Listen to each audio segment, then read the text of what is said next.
Marley was dead. Scrooge and he were partners for many years. There it stood, above the warehouse door, Scrooge and Marley. He was a tight-fisted hand at the grindstone, Scrooge. The cold within him froze his old features, his pointed nose, his thin lips blew, and his grating voice. Nobody ever stopped him in the street to say, "Dear Scrooge, how are you?"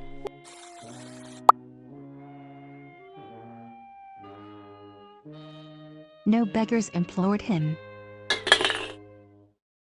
But it was the very thing he liked, warning all human sympathy to keep its distance. Christmas Eve.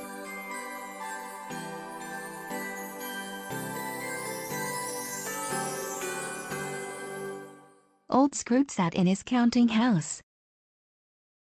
The door of Scrooge's counting house was open that he might keep his eye upon his clerk, who in a dismal little cell beyond. Wherefore the clerk put on his white comforter, and tried to warm himself at the candle. Not being a man of imagination, he failed.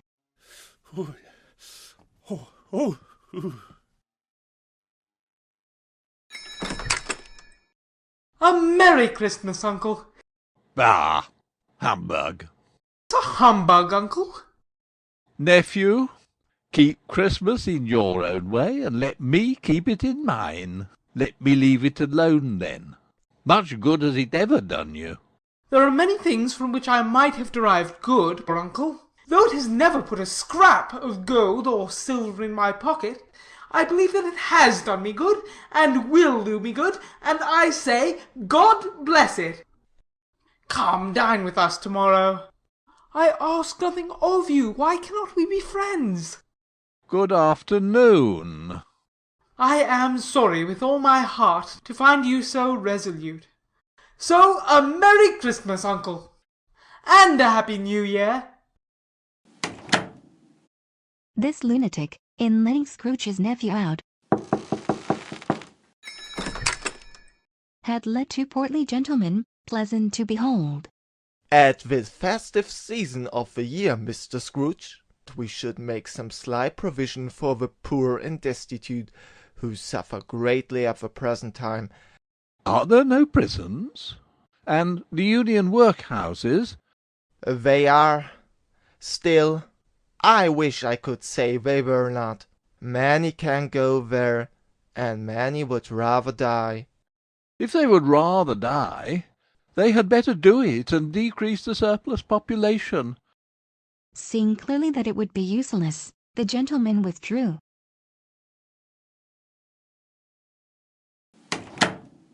You'll want all day tomorrow, I suppose. Be here all the earlier next morning. Scrooge took his melancholy dinner in his usual melancholy tavern, and having read all the newspapers, went home to bed. He lived in a gloomy suite of rooms, in a lowering pile of building up a yard. Nobody lived in it but Scrooge.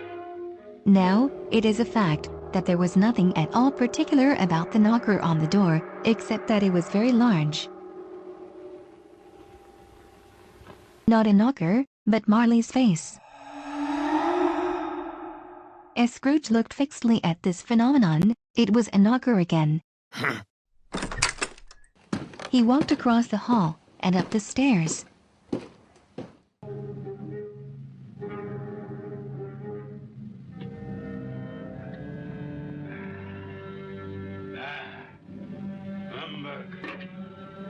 Quite satisfied, he took off his cravat, put on his nightcap, and sat down before the fire.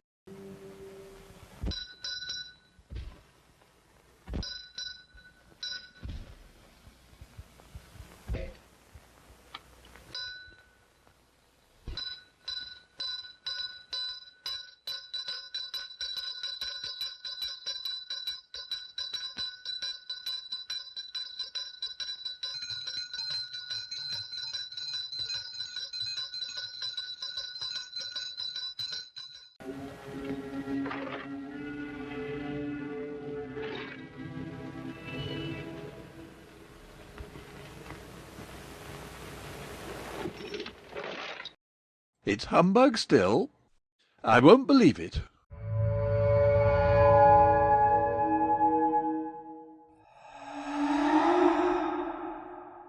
Who are you? Asked me who I was. In life I was your partner, Jacob Marley. You are fettered. I wear the chain I forged in life. I made it, link by link, and of my own free will I wore it. But you were always a good man of business, Jacob. Business! Mankind was my business. The dealings of my trade were but a drop of water in the comprehensive ocean of my business. I am here tonight to warn you that you have yet a chance and hope of escaping my fate. You will be haunted by 3 spirits. Expect the first tomorrow when the bell tolls 1. The apparition walked backward from him, and at every step it took, the window raised itself a little, so that when the spectre reached it, it was wide open. The air was filled with phantoms, wandering in restless haste, and moaning as they went.